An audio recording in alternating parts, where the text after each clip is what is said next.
ইমাম আহমদ ইবনে হাম্বল বলল, যুবক, আমি মুসাফির মানুষ, থাকার জায়গা নাই, প্রচন্ড শীত। এই যে তুমি চুলার মধ্যে উনুনে রুটি বানাচ্ছ, আমি যদি তোমার চুলার পাশে বসে রাতটা কাটাই, তোমার কোনো সমস্যা হবে? যুবক বলেন, না, কোনো সমস্যা নাই, আপনি আমার চুলার পাশে বসে আগুন পোয়ালে আমার সমস্যা কি? ইমাম আহমদ ইবনে হাম্বল আল্লাহ শুকরিয়া করে চুলার পাশে বসে শীতের রাতে চুলা থেকে তাপ নিচ্ছেন, আগুন পোহাচ্ছেন।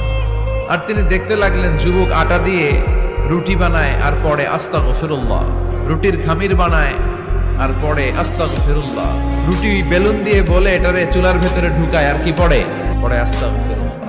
ইমাম আহমদ ইবনে হাম্বল তো অবাক, ঘটনা কি? আসার পর থেকে এই যুবকটারে দেখতেছি খালি পড়ে আস্তাগফিরুল্লাহ আস্তাগফিরুল্লাহ। তিনি কৌতূহল বশত বললেন, যুবক, তোমার ঘটনাটা কি? আসার পর থেকেই তুমি শুধু দেখতেছি পড়তেছো আস্তাগফিরুল্লাহ আস্তাগফিরুল্লাহ, কারণটা কি?